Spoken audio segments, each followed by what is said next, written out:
Hello and welcome back to our travels around Argentina. If you saw our last video, then you know that right now we're in Buenos Aires, but in this video I'm going to talk to you about our little weekend away in Iguazú Falls. So Iguazú is relatively easy to get to from Buenos Aires. We took a flight from the airport that's right in the city center here in Buenos Aires, and because it's a big tourist area, there are quite a few flights that go every day from Buenos Aires to Iguazú.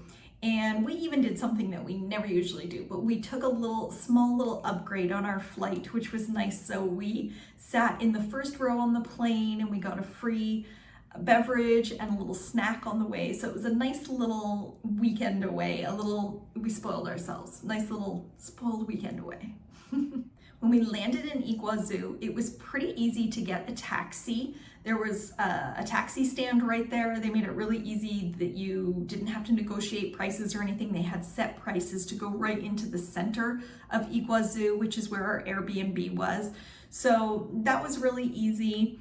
It took about 20 minutes, I believe, the drive from the airport into the center of town. And we had a really nice taxi driver who just took us, instead of taking us just in the center of town, he actually took us right to our Airbnb, which was really nice. We didn't have to drag our suitcases through the streets. And we checked in, check-in was easy, and we kind of got settled, and then we decided to go out and have a nice dinner. We found a restaurant on Google and we were a little bit underdressed, I would say, but we went in anyways, and it was fantastic. So Argentina is known for their beef and steak. So we had to get steak while we're here as much as possible. We've been having it. And on this night, we had the platter for two, and it was steak and fresh cut potato wedges and with chimichurri.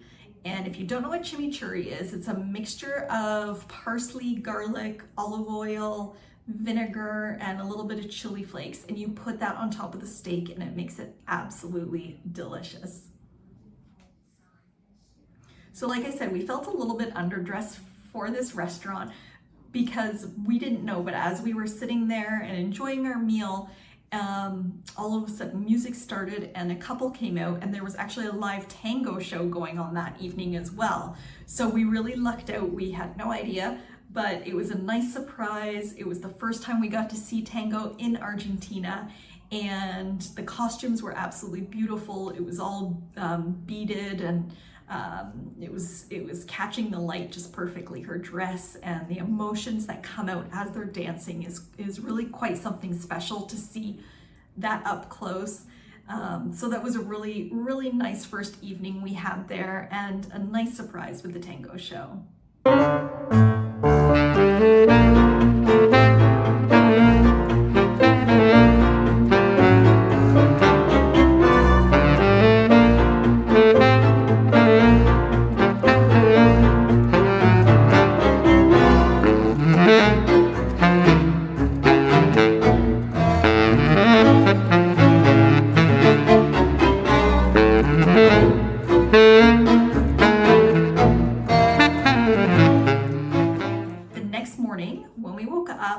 We went and grabbed a quick bite to eat and then set off to actually see the falls, because the town is again about a 20-minute ride or so into the national park where the falls are located. So that was pretty easy to do. There are city buses that go back and forth all day long there.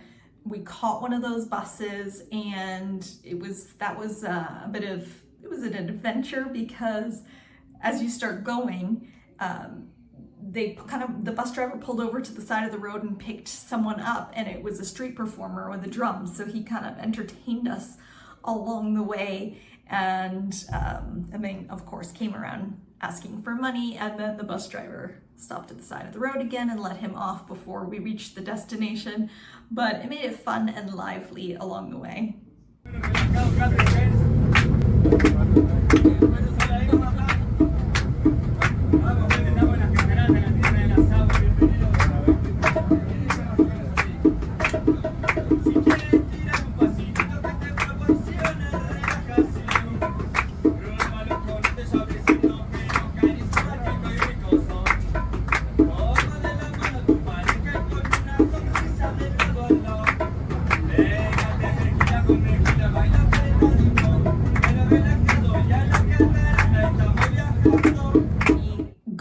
park, and luckily we had pre-bought our tickets. We had read online to pre-book your tickets so you don't get caught in huge lines of people, because then you just have it on your phone and you just enter the park right away. You don't have to wait.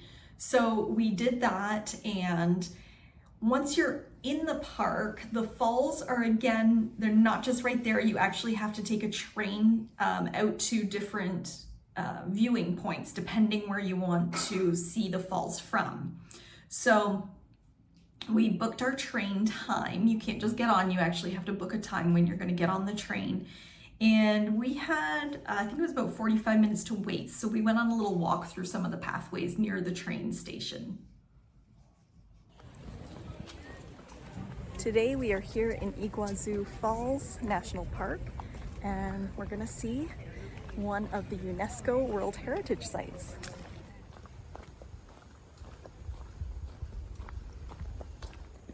There is a train that goes through the park that takes you to different locations and different lookout points over the falls, but doesn't come for another half an hour. So we decided to go on this little trail and see what we can find.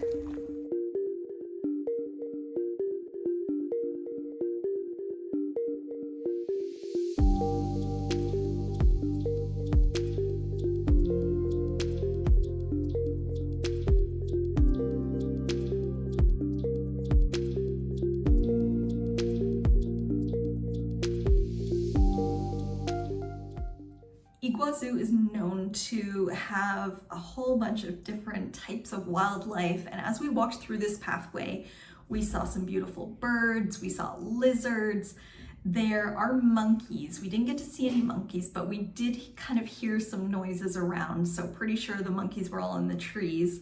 And it was kind of a neat little exploration trip that we did while we were waiting for the train.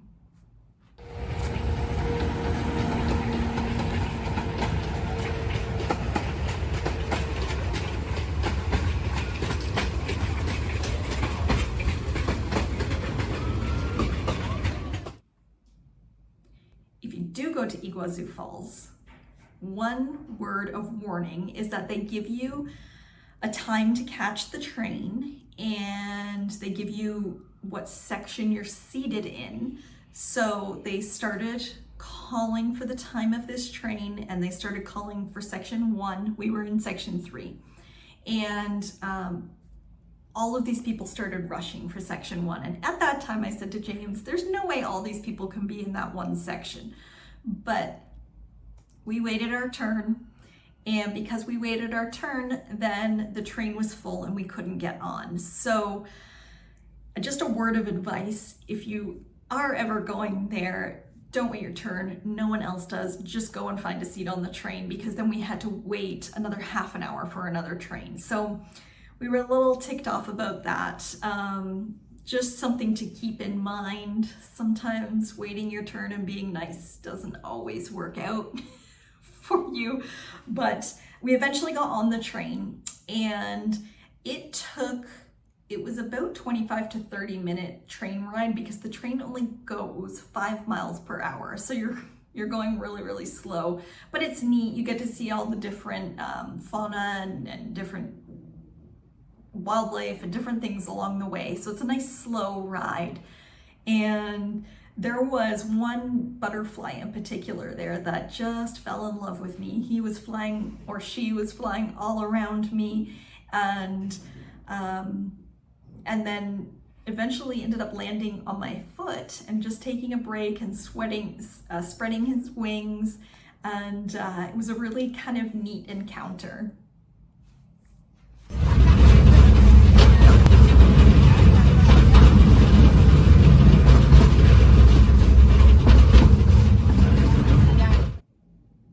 There's a lot of different viewing areas where you can see the falls from, but the big main one that everyone strives to go and see is called the Devil's Throat. And this is the point of view that you are actually at the same level as where the falls go over. So it's really quite incredible. Once you get off from where the train lets you out, you have maybe another 20 to 30 minute walk through more of the park and over water on some of these little kind of rusty bridges, and you're thinking to yourself, I hope these are able to hold all these people, because there's a lot of people there. But you eventually kind of come to this opening and you start to see the falls, and it's really something quite spectacular. These falls are known as the largest waterfall system in the world. So it's really hard to imagine until you're actually standing right there on top of it all and just seeing the volume of water and just what nature can create. It's something really quite spectacular.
We spent some more time in the park.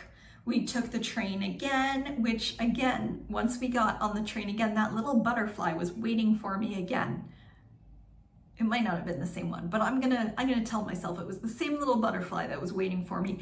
And he was actually flying all around me again and then landed on my face. So it was kind of something kind of neat there.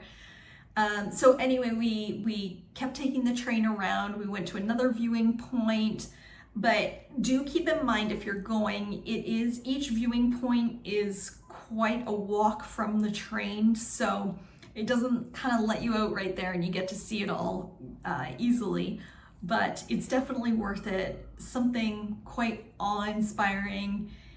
I live near Niagara Falls in Canada, so compared to, I don't like to compare them, but you know, it's something along that magnitude, that it's just something so grand and something really neat that, you know, not a lot of people get to experience. So it was definitely worth flying out and coming to see it.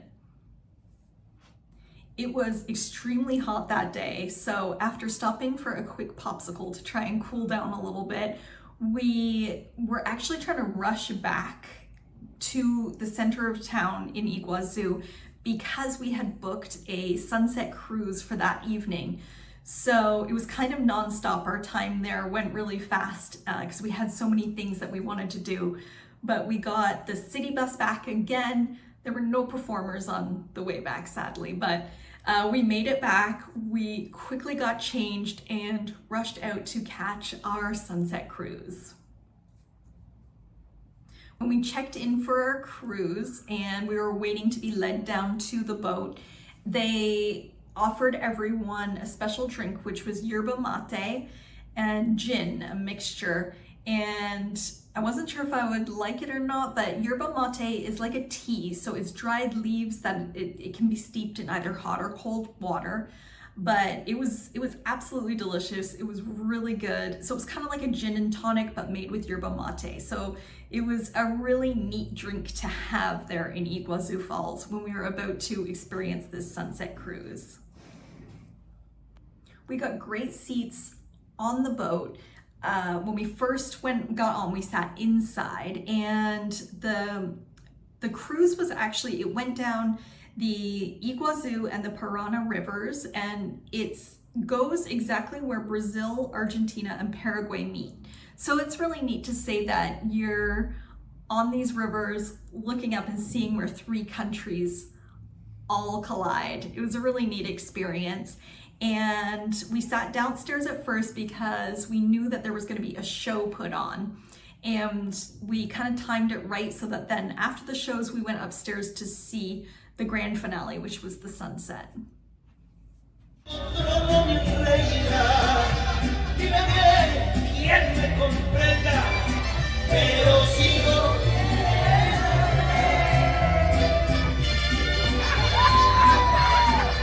Rey con la corona redonda. Corona puntuda no existe. Y una suegra en Buenos Aires.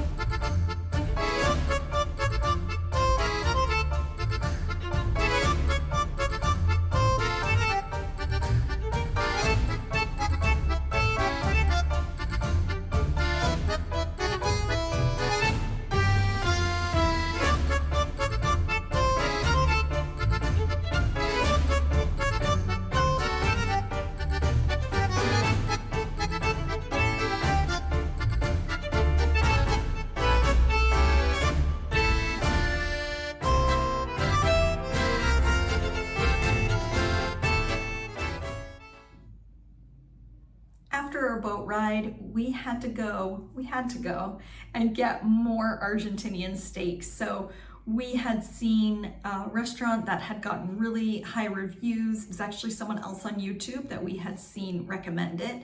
And it was a beautiful restaurant. I got filet mignon with a mushroom risotto. James had steak milanesa, which is a very popular dish here in Argentina. It is a breaded steak, and then it's topped with tomato sauce and cheese, and he gets those quite often. He likes those. I had a couple of gluten-free ones. That was in Mendoza, and they were really good. So just a different take on an Argentinian steak.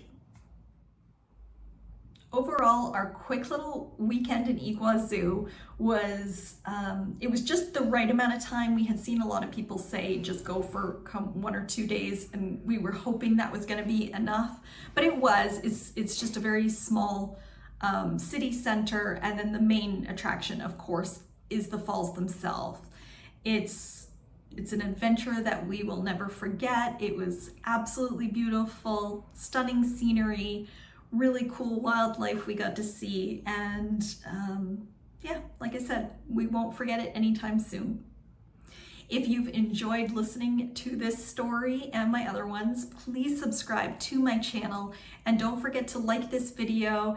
And next time you will see, I'm going to be talking more about where we are now here in Buenos Aires. See you next time.